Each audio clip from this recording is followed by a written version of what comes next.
everyone, this is Anatole. This is my 3-minute review of Game of Thrones Season 8, Episode 3, titled The Long Night, and received a score of 9.1 on IMDb. And you don't need me to tell you that the episode is a bit controversial, that there is praise for it, and I'm going to give my own praise, but there's also been a fair bit of criticism, and I'm going to join in on that too. And the main crux of the matter that I want to get at is the difference between plotting and directing. And I had many issues with Season 7. I wasn't reviewing on YouTube at that point, but my posts on Facebook and in conversations with my friends, I had this same issue, the difference between plotting and direction.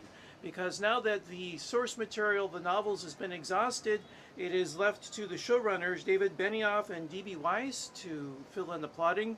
And the first 6 seasons had excellent plotting and excellent scene writing. But what I discovered, at least from my viewpoint, and also others who shared it, that the plotting became weak while the scene writing continued to be excellent. So, Season 8, we haven't had any large plot points, so it was still a matter left to be discerned if the plotting would be an issue in this season, and I think it is. So two ways we can see that the plotting has issues, and that is the deaths of the Unsullied and of the Dothraki. The decision to send them off into the night to uncharted area where there would be poor lighting and the strength of the enemy was unknown is a weak military strategy.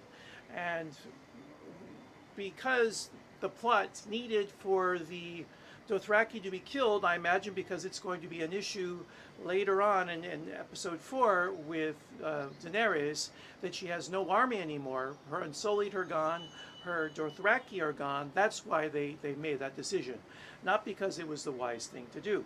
But if there had been strong plotting, you would have invented a clear, easily understood reason to have the Dothraki die. Just having them die in battle, defending the ramparts of the castle, would have been a stronger decision than sending them off into the unknown. The only reason I can think of to not make that decision is that the budget could not afford to have Unsullied and Dothraki and the Men of the North, because the casting, to have that many people from representing those different factions, the casting would have been too difficult. So instead, the showrunners, for whatever reason, I'm guessing that's one of the factors, killed them off, and that left me and others perplexed for why that decision was made within the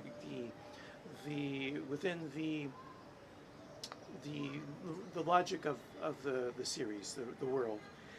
Now let's talk about direction, and this was a well-directed episode.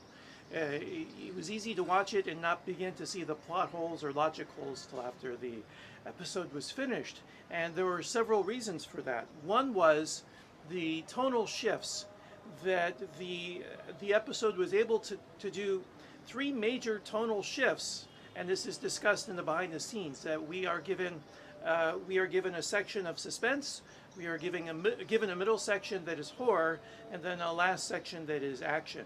And to be able to cover those 3 different shifts in tone so seamlessly, the director made a decision to shoot everything too dark to see, or only dark enough to glimpse. And some people did complain about that, but I think the reason to do that was that you had to go from action to horror to suspense. And if you can see everything clearly, it's more difficult to create the horror. But if everything is difficult from the beginning, then later when we shift to horror, those moments of terror have already been created by not being able to see. That's why the shark in Jaws is so effective. You spend most of the movie not seeing him, and so your imagination has to fill in the gap. And it also allowed the director to show us that fog of war, the so-called fog of war effect, where you know that there are people being killed, that there is battle going on, but you can't see it all. You can only see what's a few feet in front of you. And if the camera is clear enough that you can see everything, then as a viewer, you're not going to get that fog of war effect. But if we are able to barely see what's in front of us, then the fog of war effect can be created. I'm just checking the time. Oh, there's no way this is there is no way this is going to be a 3-minute review. And then finally, I wanted to talk about the music score, where the other directors get to handle just a couple of the episodes. For episodes 1, 2, and 4 are covered by the same director. Only this episode is handled by Miguel Sapochnik.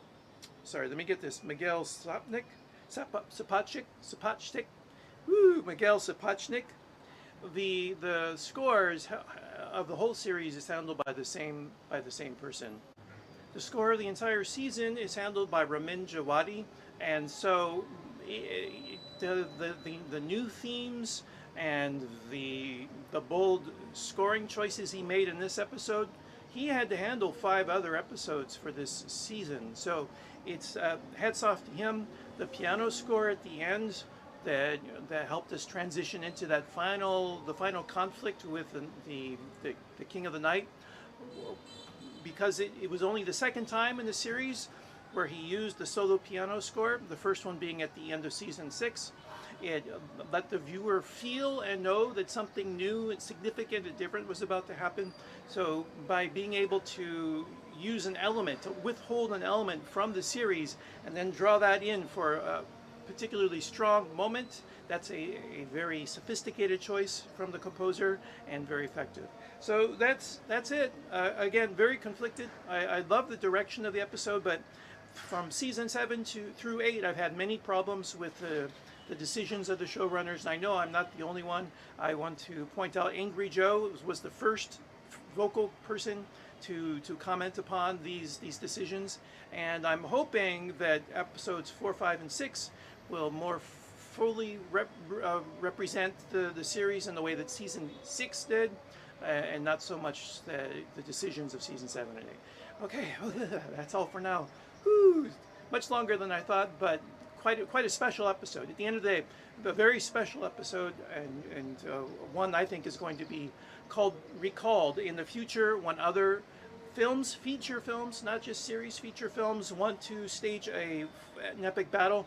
They will look to this, as well as the Twin Towers from Lord of the Rings film, for inspiration on how to do it. So that's quite amazing. A TV series like this, I think, will be something to look forward to in the future, even from feature film directors. And that's all. Okay, take care, and see you soon on this channel. Goodbye.